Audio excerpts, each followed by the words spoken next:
le hetlai ke fanga MHEP branch pathum atanga OB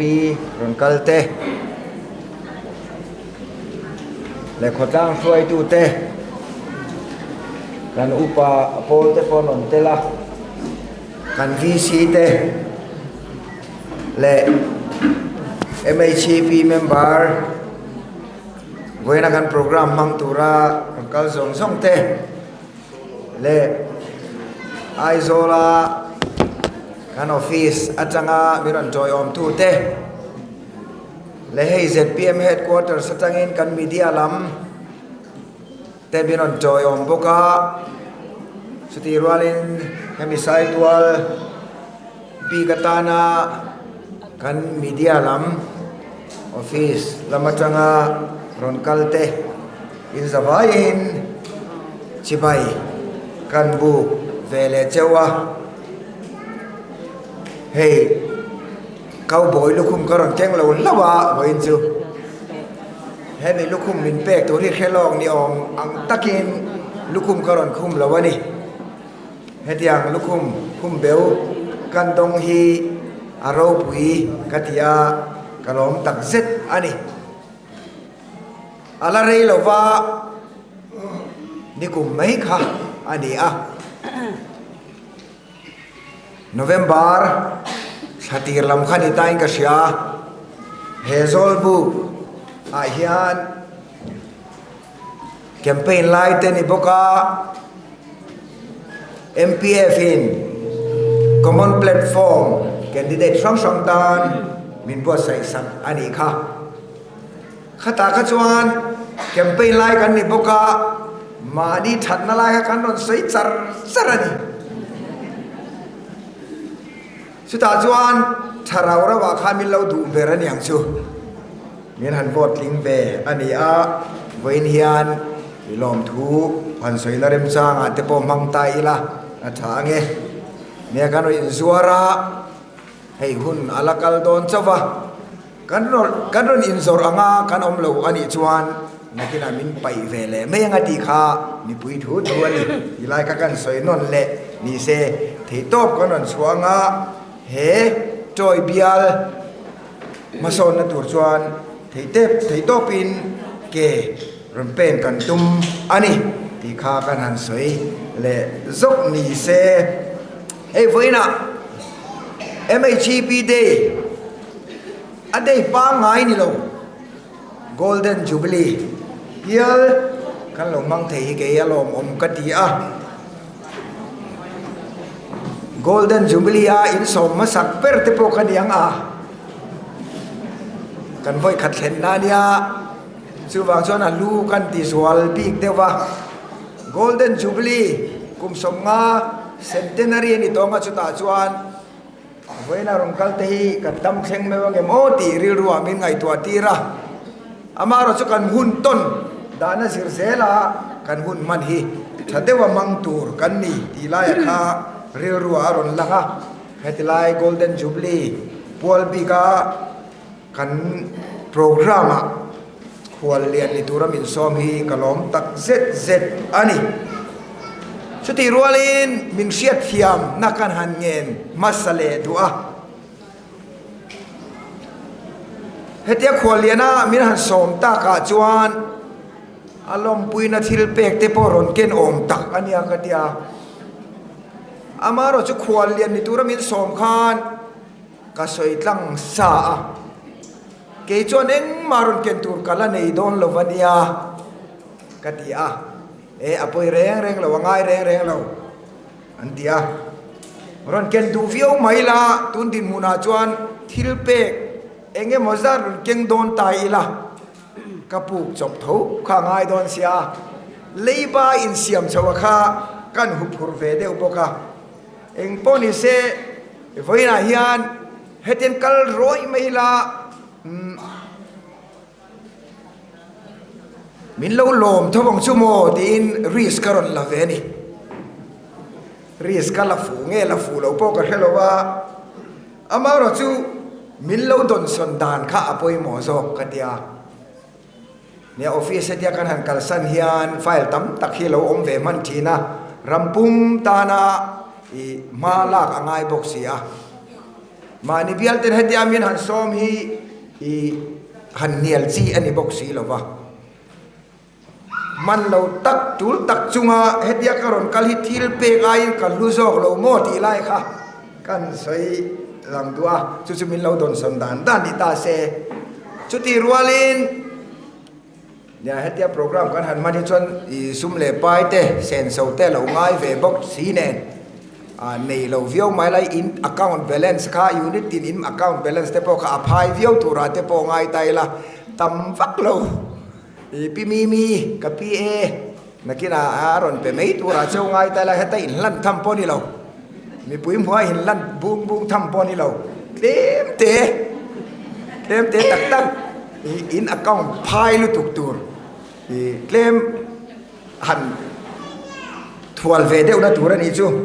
แต่ช่วงมิงินอาซาดพวกก็สวยงามเราขัดยังข้า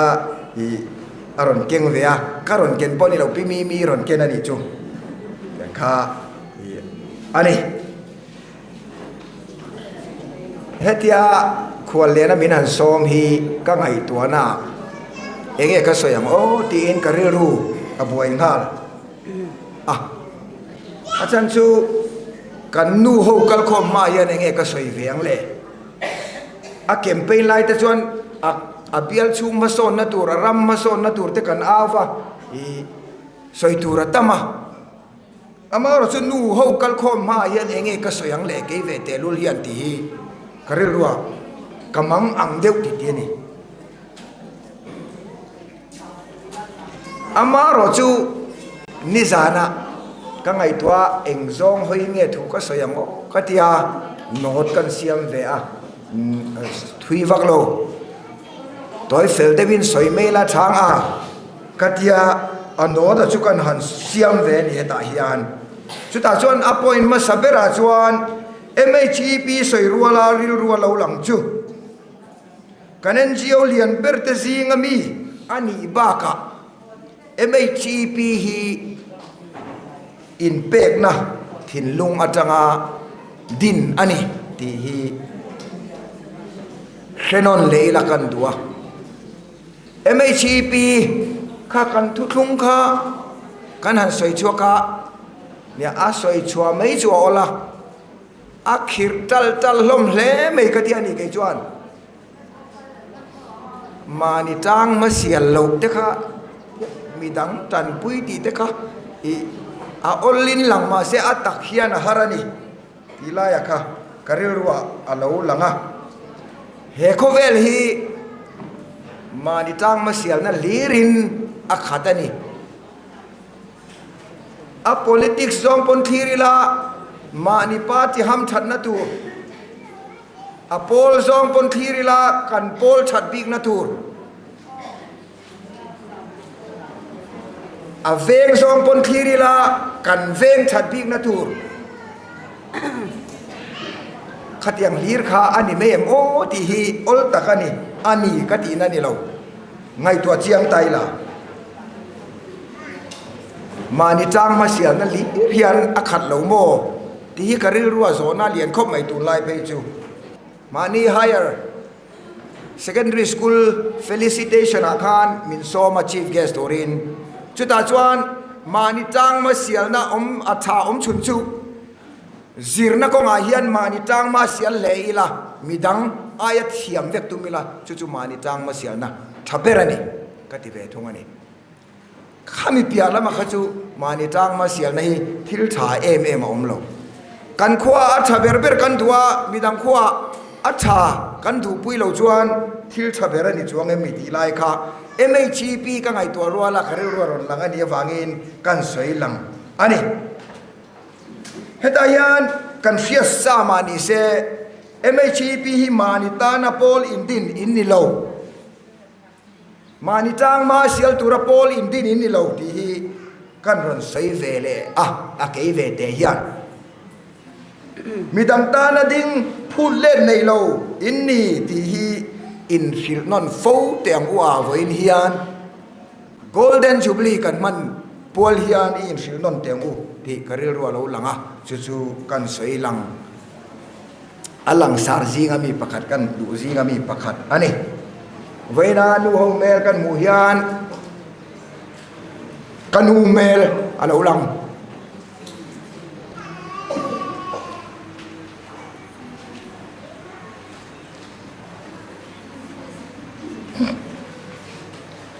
kan hu hi Paul thum theng azir vea puan thui athiama chu pozir na mu mala nei lo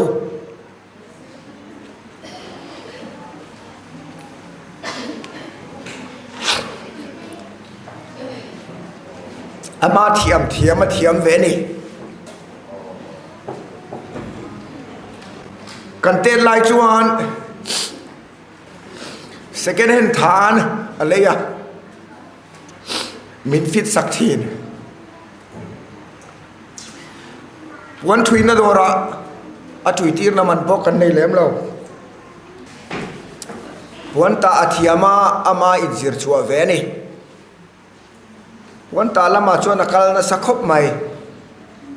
hetia upan nu hian khatia apuan ro ta na sat te kha aron lang chuak ani thana te neya dar kham te neya ring te kham thin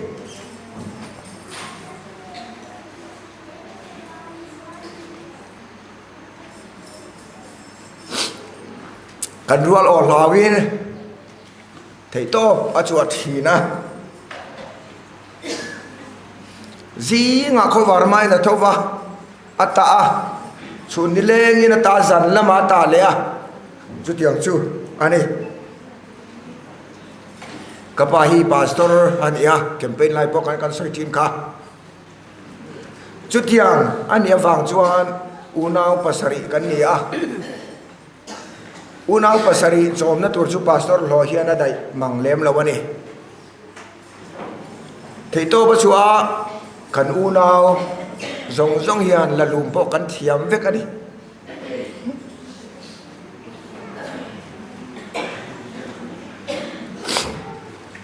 zana kan in lum siak thina kan unawin kan u atuka atale tur kan in lum siak thina ni Vawiinah hian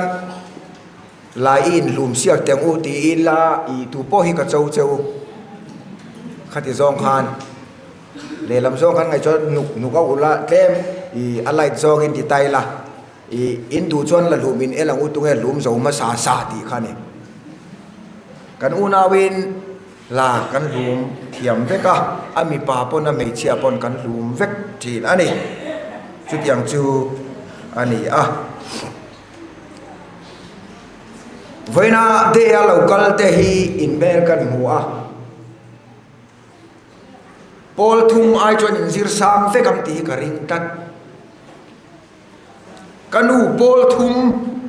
in ti theina lama min lo ngai sak lo ula Paul thum chau zir pha khan an khua po khobunga dia kholian lu tu kan lo khi champhai sab khobunga khian tura chuan block thun mun te nia art di block thun mun te nia kholian vak chu ni lo chuta chon Paul thum thleng chia zirani Paul thum thleng chia zirmi hian fapa pathum pastor pathum ane ini pakhat minister ane ini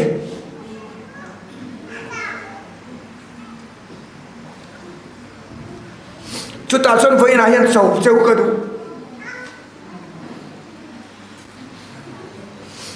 a aya sir sang zo kanu aya sir sang zo thiawin ni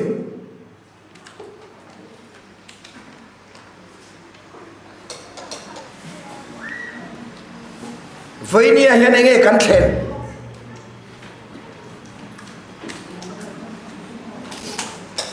kan hun man to te thiramu tilai ka soi ka in ti theina zonga min lo lak sa ulaka chau chau ani kan nu te hi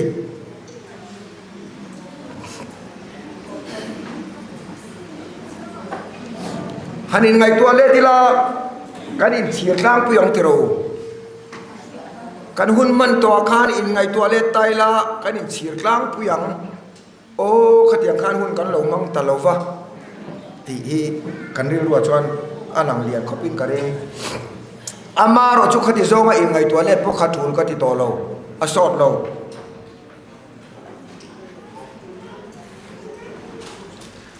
atam zo tan jong kan that lai hun kan pel to in chira kur tur kan ni to lo kan hun tlem te kan la nei lai hian e mai chi pi member kan ni na zo na changin enge ma son na kan nei thiang ram tan enge khotlang tan enge ko khran tan enge chum ko tan enge ma son na ka thlen thiang di zong hi voina golden jubilee kan man lai hian kan man rual hian ngai tu ila ka du khop mai asot lo chu thir le to lo vila chang kai zo ka kan nun kan man theinan ngai tu na imang zo khong ti in voinian kan som du bok ani mei chia te hi thil ti thei zo ka in chang fo atharum zong chon mi pa chu min tlung mi an wang ama ro chu tharum nei tak tak chu nom tho thil ti thei tak tak in ni te hi kan khian mai palang ti ka lawa thil ti thei tak in ni kan tia wanga pasal te chau ur tur po kan ni chuang lo kan college kan lai debate kan ne ya chung kwa yan mei chiang e poi mo zok mi pa khotla ga yan mi pa nge poi mo zok mei chia kan debate ta mi palam khan point kan han nei chak via wa ama ro chu kan zir tir tu nu pakhat aram ding chuaka mei chia te poi mo na le huai set na kha ron soya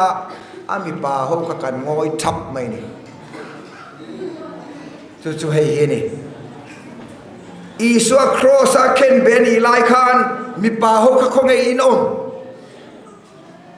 across bula khan tu teng e om mei chia chawan ni lom ni ati khata kha mi pa ho ka chu kan nge kan kun zal mai ni mi pa in ti por veri ngot hi atul tak tak huna hian an por lem lo mei chia te hi in tu tak tak chuan zalen na sual ko nga po a huai berber ni tlang pui tun kan zoram din munite man thir re lo kila kadu mi pa ain mei chia kan tam zo enge achan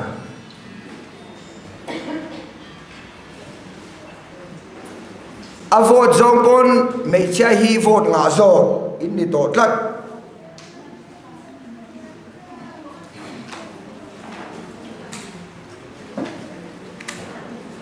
kan statistic entaila mi pa ain mei chia ain mi pa thi kan tam zar zo thalai bi ka po chu tiang ni si chuan enge kan ram ma hun hi ti hi ngai to na a thui hle me ni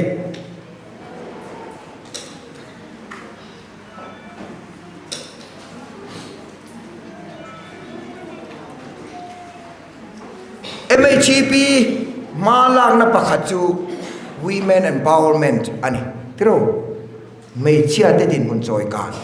ti chak ani khang hun lai te khachuan a om te poni mana tu na hian mi pa hi di chak kan ngai zok ani lomi ka ti dewani ke chuan dom kan ngai kan thalai mi pa te thina salu tukhi khi tam lu tukhi ake ti piang zok bon report han pe se mi pa thi kan tam zok tholai hi ave om ka ti a mi pa te empower kan ngai ta zok ani lo mo ti hi voina ye ka ri ruwa zona alian khop mai mi pa min empower lo chuan in fanu ten kan fanu ten mi zo pasala nei tu an nei lo mai don ti hi karil ruang alang lian lea hei hian ngày to na thui tak min siam ani với na hian khual lian amin som ta sa sa CHONA kan siam le tiang nu teu khotlang ta na in man apoi mo rualin in chung khur ngai poi mo angai ta kan tlang wal te rui thei thila an lu na salu tuk te po hi tu mo nghe thì don tay la pa mo po tel tho nu mo po tel tho ama ro chu in chung khura chuan nu te po hi kan mo phun na chu asang zok ani lo mo ti kha ke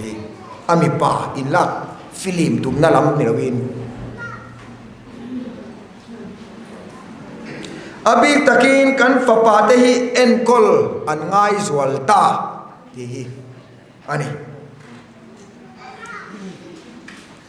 politics ni se avot tam zok nei nia a politician te jong kan ton zok to chewani o nu ho hi khat yang kha ani ai ani a với ra hian in hau em chu ni lo ma se khat yang CHONA kha han siam kan du tlat a chu chu min lo hre thiam ula MHP a kanin manga khotlang tan kan tang kai viau lain kan in chung khur hi kan ngai thang tiek ka lau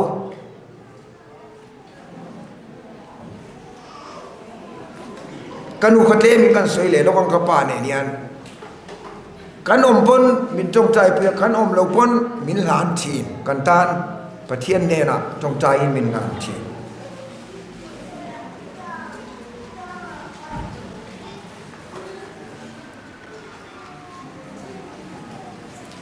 Vawiinah heta khualian anga karon tel ve mana chu chu hritlang ila ti hi karilwa alang lian khop mai Vawiinah thopuya ka som du chewa he toy bial chunga masona om thei tura hian tan ila ho teng u kai mai chi pi brand sang in report kan ngai tha a khang branch sang report atang te po khan khotlang tana kan in man nakha athakop mai mithi ruang chunga pangpar da te po hi alu khop mai